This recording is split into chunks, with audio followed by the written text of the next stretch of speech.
Quel est le vrai rôle? Oui, le rôle essentiel d'un manager. Il pleut des questions.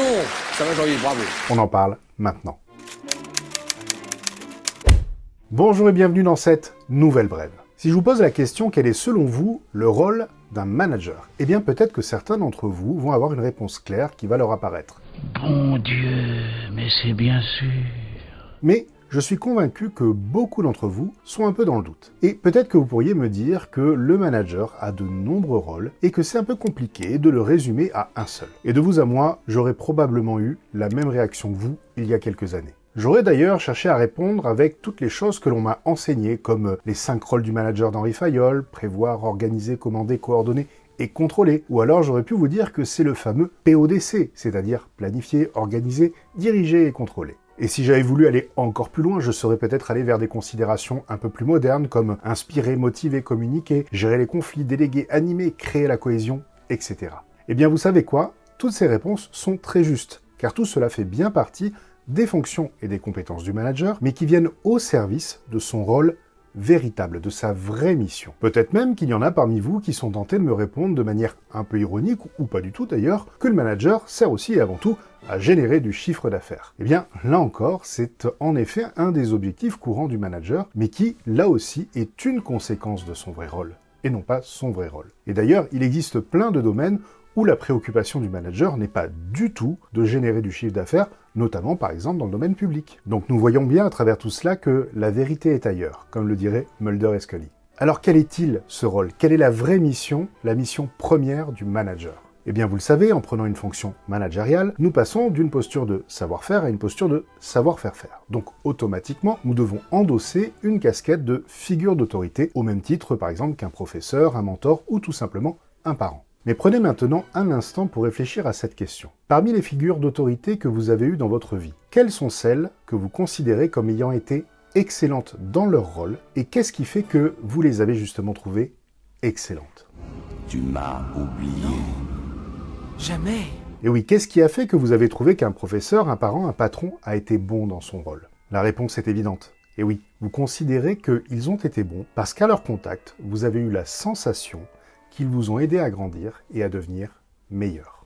Quand je te lâcherai, non seulement tu sauras te battre, mais je vois bien que tu sauras t'occuper de toi en dehors du ring aussi, d'accord?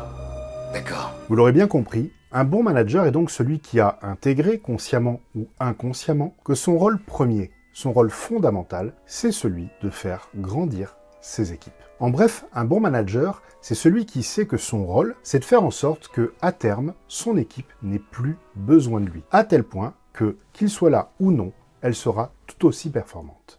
Anakin, ce ne serait pas juste. Aujourd'hui, c'est toi le héros. Et là, vous voyez bien que toutes les réponses que nous avons pu citer au début ne sont donc que des sous-rôles de ce rôle fondamental. C'est-à-dire d'être toujours dans ce questionnement qui est « est-ce que je contribue, à travers mes actions et mes décisions, à faire grandir mes collaborateurs et mon équipe ?» Alors je vois au fond de la salle que certains d'entre vous ne sont pas encore pleinement convaincus.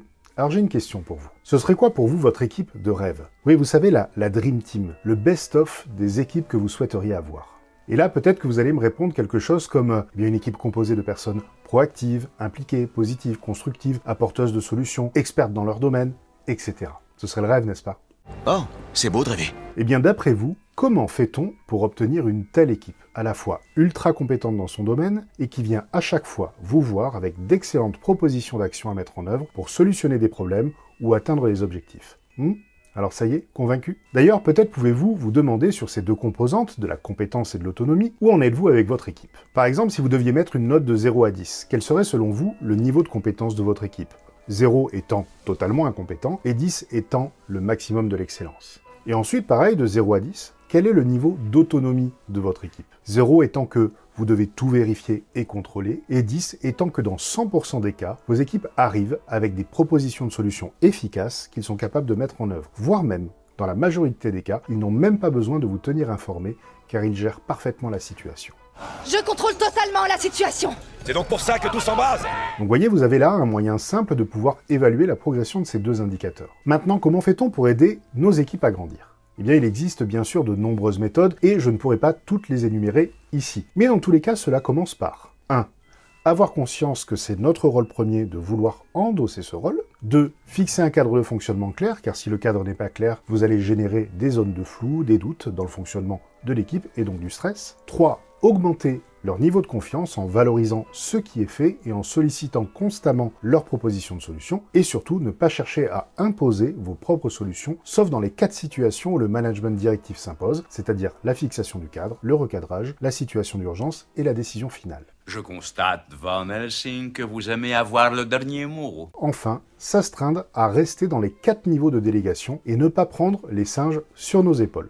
Alors, si vous n'avez pas encore vu ma vidéo sur comment déléguer, je vous mets le lien juste ici. Mais en résumé, une tâche doit toujours être gérée au plus bas niveau permettant de la gérer. Et donc, dans la plus grande majorité des cas, la personne qui arrive avec une sollicitation est tout à fait capable de la gérer elle-même. Il suffit donc de lui exprimer notre confiance et de lui demander des solutions. En faisant cela, vous allez créer un cercle vertueux qui va lui permettre de progresser dans les 4 niveaux de délégation qui sont: premier niveau, propose-moi plusieurs solutions et nous verrons ensemble laquelle mettre en œuvre. Deuxième niveau, dis-moi quelle solution tu veux mettre en œuvre. Troisième niveau, je te laisse décider, tiens-moi juste informé quand c'est fait. Et quatrième niveau, je n'ai pas besoin de savoir, tu as mon entière confiance. Parce qu'il y a plusieurs confiances, hein. On a la confiance. Et là, on parle pas de la même. Non, c'est marrant. Voilà, ça dépend de la confiance que vous voulez. Donc voilà les amis, je sais que beaucoup d'entre vous aviez déjà conscience en substance de ce rôle qui est l'essence même du management. Mais comme vous le savez, il est parfois très intéressant de revenir aux fondamentaux pour se remémorer les choses les plus importantes. Repartir à zéro, aller faire des images. C'est agréable. Maintenant, je sais que derrière vos actions et vos décisions, cette simple question reviendra en arrière-plan. Suis-je en train de faire grandir le niveau de confiance et de compétence de mes collaborateurs ou de mon équipe? Et vous savez quoi? Rien que ça fera que vous aurez une posture bien meilleure que la plupart des managers. Je vous dis donc à la semaine prochaine pour une nouvelle vidéo. À bientôt. Et n'oubliez pas, si vous voulez booster votre leadership, vous pouvez télécharger gratuitement mon e-book sur mon site internet. Le lien est dans le descriptif de la vidéo. Et pour vous abonner, vous cliquez à gauche. Et pour voir une autre vidéo, vous cliquez à droite. Allez, à bientôt.